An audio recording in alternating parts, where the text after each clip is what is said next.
This review has been long overdue, brothers and sisters, but we're finally getting around to doing it.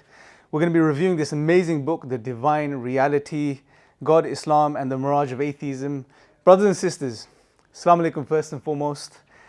This book, if you have any questions regarding atheism, if you have any questions regarding Islam and atheism, if you have any questions regarding the intellectual foundations of Islam, if you want to learn more about these topics, if you have been approached by maybe some atheists who have, told you such and such argument against God's existence and has left you a little bit, left you thinking, so on and so forth, anything like this, brothers and sisters, this is the book that you need.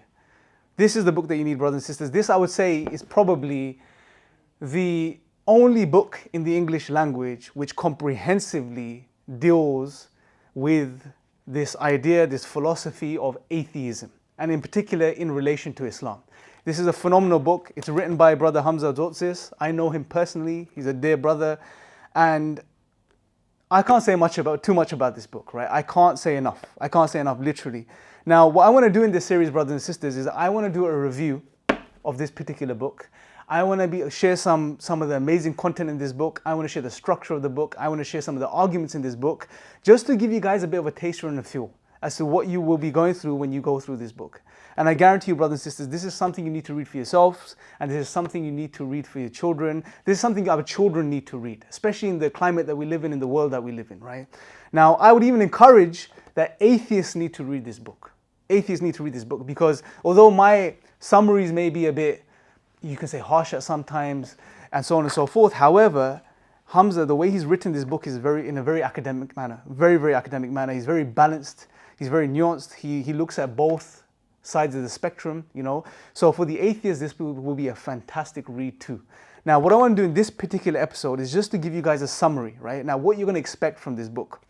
Although you may be thinking, Hamza Tzortzis, The Divine Reality, Atheism, is going to be a very philosophical book. It may be a bit dry. You may have to just, go through a lot of deep philosophical discussion. That's not the case, right? The way Hamza has structured this book is phenomenal, because it begins off with his journey, right? Following his journey, he goes into sort of breaking down and discussing atheism, right? Just so we understand atheism properly, because sometimes we get carried away and we say atheists are this, and we just categorize them and put them in this bubble, and that's it. But he goes into atheism, the history of atheism, breaking down atheism, the difference between atheism and naturalism, mesotheism, all of these ideas and philosophies, right? He goes through all of this, and then before he gets into the arguments, the strong, powerful arguments that we have in our tradition, which absolutely just demolish this worldview, this idea of atheism, right? And show why Islam is the truth and the strong intellectual foundations of Islam. Before he goes into these arguments, he basically touches upon the reality of atheism on a very personal level, right? He goes right down to what it means for the person, for the individual, for that self, that individual, what it means to adopt atheism as a worldview or ideology. And we're going to discuss this when we go through that particular chapter. And then after that, he goes through some of the most powerful arguments, such as the Quranic argument for God's existence, the argument from reason. He goes through the argument of, well, it's called here divine singularity. Then also, is God merciful, the moral argument, and so on and so forth, right? Problem of evil, he touches upon all of these things. And then finally, he concludes in a very beautiful way, because he goes straight to the crux of the matter, straight to the most important thing, or what should be the most important thing for us human beings, which is, why are we here? How does all of this that we've just covered in this book relate to our existence, relate to the purpose of our life, brothers and sisters? He goes into the aspect of worship, right? Why does God deserve our worship? And he really breaks this down in a very beautiful way, in a way that not only Muslims, but non-Muslims too will appreciate.